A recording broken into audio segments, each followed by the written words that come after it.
All right, welcome to It's Ed Technical. I'm Nick Finelli, your host, and tonight we have a couple of good questions coming from different places around the country, and most of them are around Google Classroom. So I figured we're ending our year. We're starting to think about some better ways to do things for next year, and so these questions kind of come at the right time.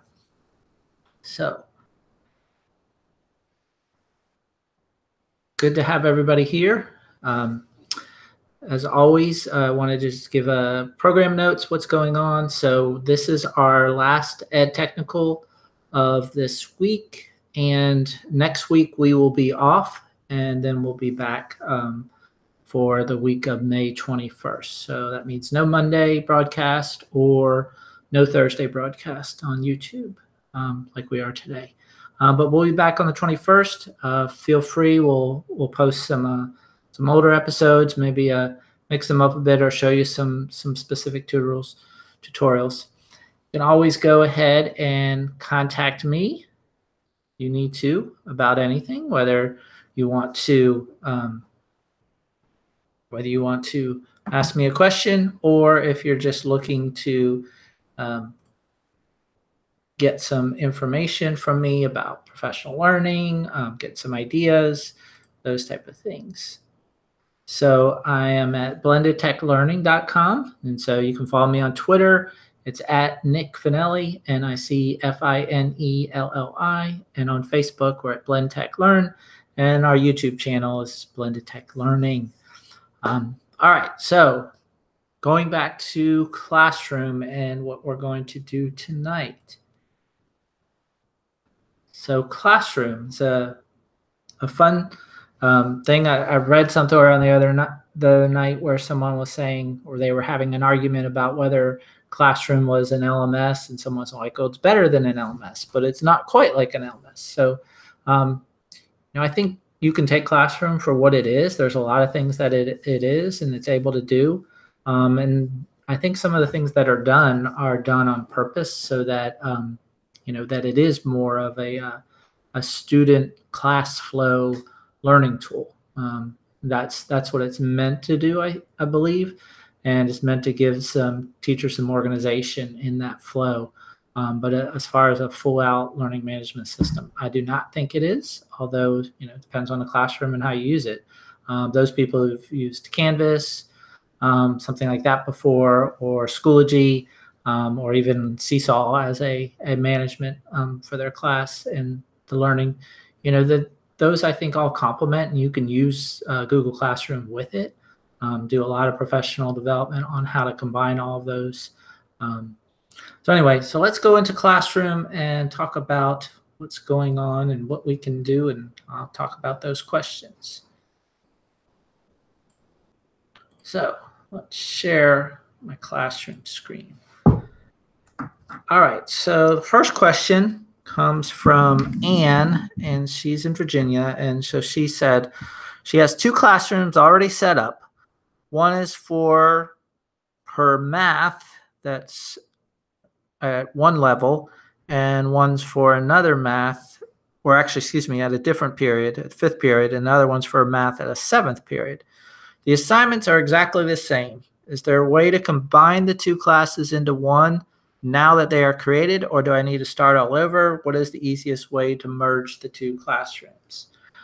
All right, so Anne, what I would do is I would think about the class itself. So you got two classes, you're doing identical posts, and so you could always just reuse a post. So for example, let's say you post one to one class. You could then, when you're going ahead posting an assignment or an announcement, when you click on it, you can choose, of course, both classes. So if I wanted to choose a different class to add to it, I could now have both classes. The thing is, when you do it with both classes, now they both get it at that particular time. Even if you were to schedule it, they would get it that way.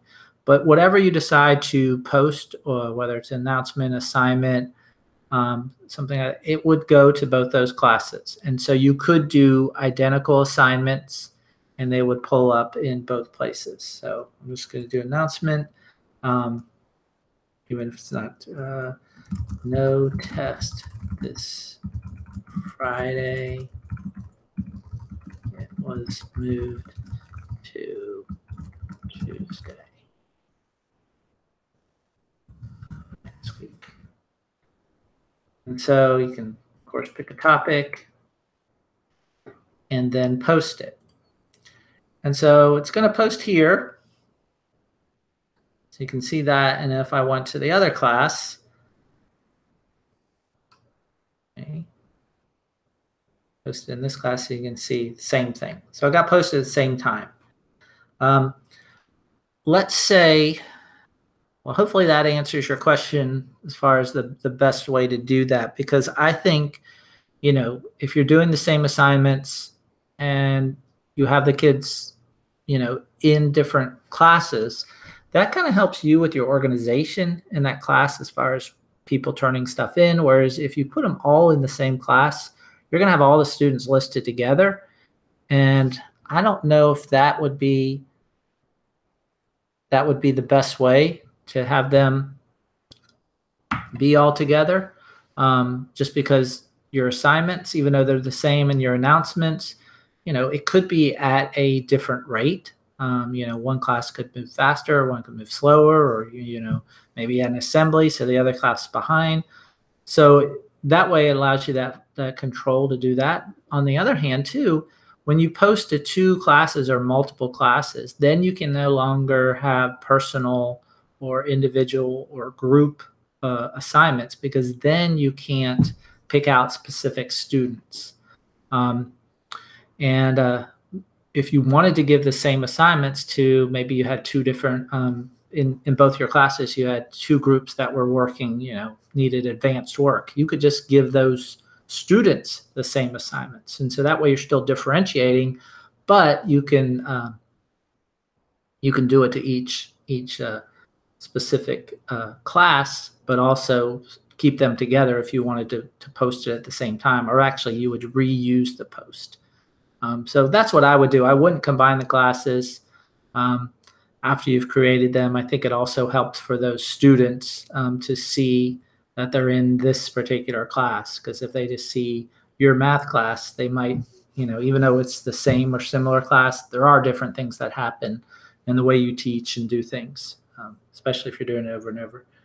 All right, the next question is from Robin in New York, and her question is,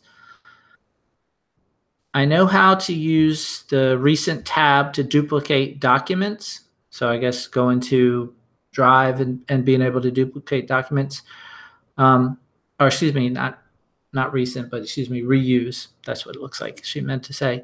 Reuse from one classroom to another. How do I duplicate a post containing a URL link from one class to another? All right, so Robin, if you just saw what I did, if you didn't, I'll do it again just to show you. What I did is I chose an announcement, not a assignment. And when I chose the announcement, I chose 2 classes. So basically, I was able to duplicate it. But let's just go to this class just so we can actually, we'll go to a different one, something new. Let's go to our Google Classroom one right here. And let's say I want to, all right, let me switch over. There. All right, so let's say I'm in my Google Classroom 102. So these are listing all of my assignments. And let's say I want to use a post from something I had previously posted. And it doesn't have to be an assignment. So let's go to reuse post, and let's choose the Hogwarts School, just because it's going to show all the things that I posted. And so you're going to see here, it's going to have announcements, assignments, and then more announcements. So there's the no test on Friday. It was moved to Tuesday, but it didn't have a link to it. So it could have, but if I just click on that to reuse,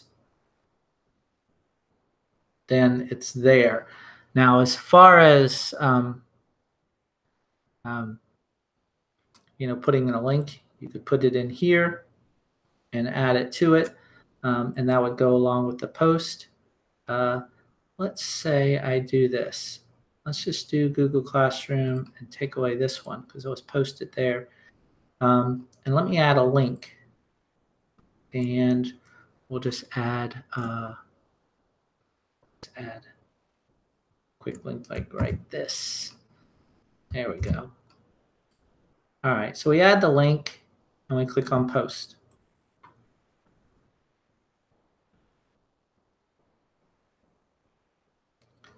Now that's posting with the link, right? So now if we go to, for instance, another class, say I want to go to this class, for example, I can go to reuse post and go to the class I just posted in. And there's the Google Classroom 102. No test this Friday. There it is, posted at 8:18. I click reuse. Not only does it have the text, but it also has the link. Now, I don't know if this is true, but I'm also suspecting that you may be talking about the about section and maybe not the recent. So let me go over that. So the about section, a lot of times people have class materials in them. This one does not, but easily you could add class materials, which could mean like links, videos, attachments, which could be like a field trip form or some sort of rubric or something like that you have as a PDF form and not saved in your drive for some reason. Maybe it's some school thing that you don't have a digital copy, but you only have PDF, so it's not an editable copy or something. I don't know. But anyway, that's where you can post those type of things. So as far as copying them over, there's no way right now that I know of, there could be, to take all of those in the about section and copy them over. If I am doing a duplicate class and I'm doing the same post like this, as far as like the about section and creating class resources, I typically end up copying and pasting the URL over. So let's see, let's go to a class that has a bunch of good stuff in there. So here's the about section of this class. There we go. So for instance, let's say I wanted the art of storytelling, but I also wanted it for another class. Let me open up another class. How about I duplicate this class and pull it down, and I'll make it smaller so we can see them side by side, and I'll make this one a little smaller. So I'm making both of the windows smaller just so we can look at them side by side, and then I'm going to change one class to another just so we can look at that. So let's just do one for ZSpace, for example. All right. So they both have different class materials, and I want to add one to the other. So let's say I do this Google CS and Applied Digital Skills. So I want to add that. So I can right-click and copy the link address, and then go to Add Materials, go to the link address, and paste. So it adds that link, and I could just keep it as Google CS and Applied, or I could have copied it. And then I just hit post, and then they save. Okay. There's your edit and delete buttons, but otherwise there it is. So that's what I typically do, is do that. I don't have a quicker way of doing it. If somebody else out there has one, that would be awesome to send it in. I will look and search if that's the case, but hopefully Robin, that answers your question as far as if you meant the about section or if you meant just in the stream being able to duplicate using the reuse, the posts. You can do it with an announcement or any of your assignments, and the links will also come over. All right, let me go to our next question. All right, so the next question is from Joe in Texas. And he says, I'd like to start using Classroom to grade students' work. Do I always need to set up an assignment, or can I grade work that has been shared with me? I'm assuming, for example, like Google Drive or something. So do I need to set up an assignment for the students to drop in their Google Drawing timelines they produced? Something like that. So, Joe, so what I would do there is I would set them up as assignments. Again, it helps because those assignments then get put on a calendar. And so they see a due date. The parents see it if you have the guardians, guardians watching. So now they have some sort of due date on there. They have a calendar so they can plan for it. If it's just an assignment you gave in class and they're turning it into, a shared folder or something, that's fine. Yeah, you can, if you want to do it in that system, that is okay. To me, I would do it in Classroom just because the accountability and also the paper trail of assignments, maybe there's conversations that change the assignment or something like that. It's all there, especially if you're chronologing that. If kids have questions, they can put it in there. I think it just makes that flow easier. And that's why all of this is done in Classroom, is so that you as a teacher can have this organized space where you can give assignments and then students can turn it in. I know some teachers don't like so many assignments out, like they're on their stream and they're looking at it and the stream is just endless and things like that. That's where I would suggest, putting topics on there. Some teachers I know do topics by weeks. Some teachers do topics by specific, parts of study. So if you're doing some sort of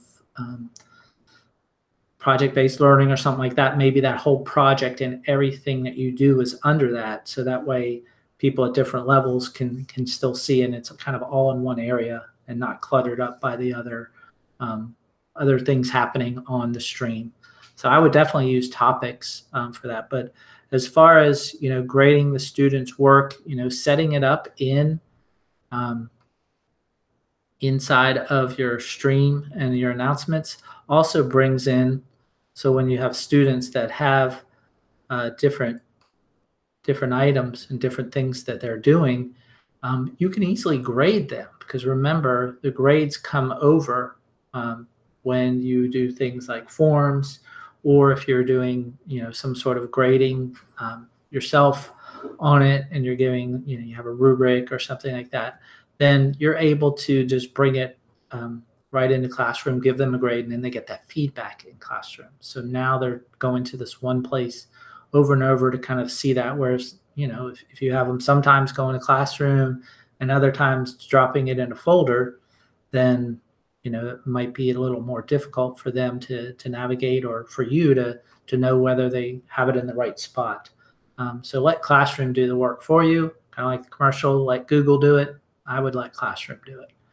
All right, next question. It is all right, from Dennis in Wisconsin.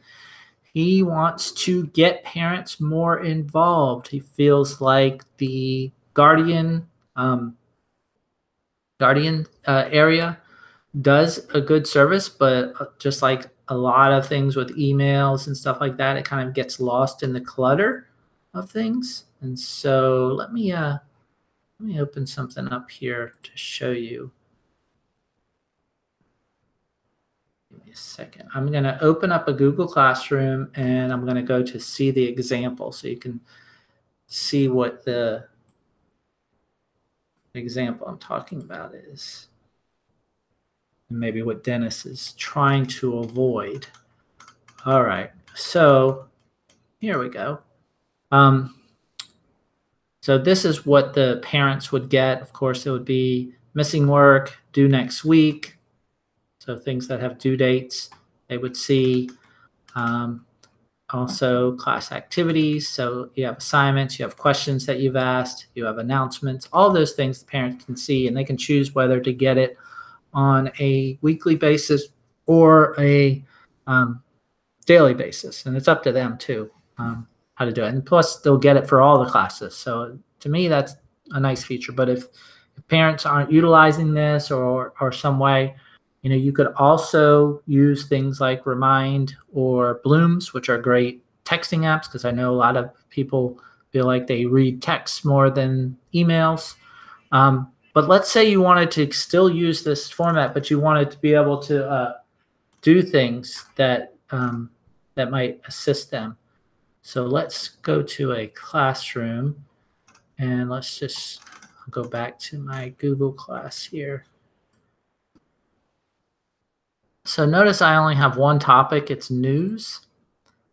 And so it's just showing there. So if I wanted to add a topic, you could actually add a topic, something like parent discussion, or, because you could use this as a tool or a service to post things so that parents have discussions or things that they want to see. So right now, nothing's in the stream, but I could easily add questions. And maybe those questions are questions that I want the parents to ask the students. So ask at home. Maybe that's the section. What something like, do you think the agricultural revolution was a Homo sapien mistake? Why or why not? So you could have a question that could be deep thinking, something like that.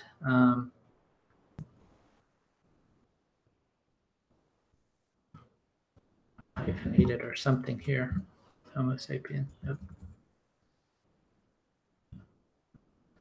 I will get that correct. So what we would do, I think, by doing it this way, you ask the question. So I'll just put it in here. There's the question. Students may have to answer this, but by having it under parent discussion, you could also just tell your students that, you're going to be asking questions, same questions you may ask in class, but you may put them under parent discussion. So that way, when the topic comes up at home, parents will see it under this, and it'll say parent, it'll be under your class, but it might be like parent discussion, and kind of what I put here as far as in the stream. I said ask at home. Any sort of way so that the parents know, like, this is a question you want them to ask, or maybe you want them to answer. You could also have a form that you send home for the parents, but they see it on the student's work. So maybe this is, instead of the students filling it out, maybe this is linked to a form, and you have a quick URL or something like that. And so that way the parents have something that they can click on and type in their questions or answers or whatever you're trying to interact with them. But I think that probably would help a lot, is just having that section, and just tell your students that these are the things that you want parents to be able to have discussions with them about. And it's almost like pointing it out for them, so that if their parents don't bring it up, they could bring it up. Different things like that. It just depends on what you're doing, but definitely using the topic part might be a better way to do that. You can also have with Google Classroom expanding and the ability to have Google Classroom outside of your domain, you could have Google Classroom set up in your own Gmail and invite parents if you wanted to do it that way.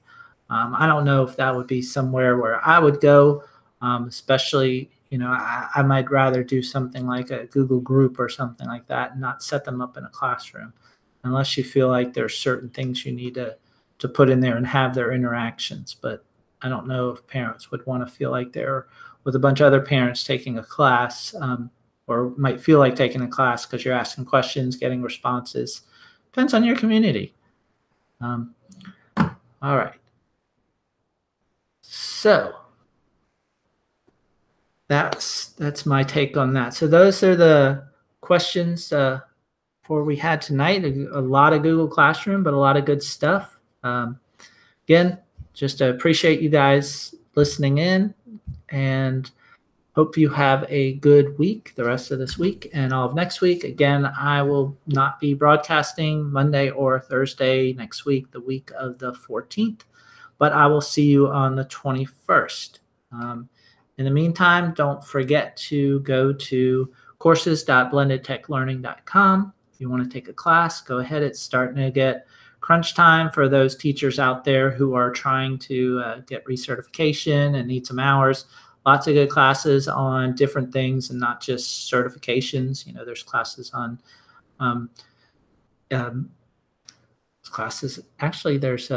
classes on reading, there's classes on writing, there's classes on computer science. I will be adding an applied skills class. So if any teacher wants to actually go through Google's applied skills, but that class will be a free class. And basically, I will just be a mentor for you during the class. So as you're going through it, you'll see some videos that I have that will be instruction on how you might go about using this in your classroom. But as far as you finding out how the instruction is done, you would just be a part of my class, and I would be able to offer you feedback. So you'd be able to see what it's like to be a student in an applied skills class, and I would model as the teacher. So that's coming up also in May, and I'll add that soon. So at the end of May. So really, Memorial Day kicks off all of these classes. So go ahead, sign up and get started. And we will see you in about 10 days. Have a good night. Thanks.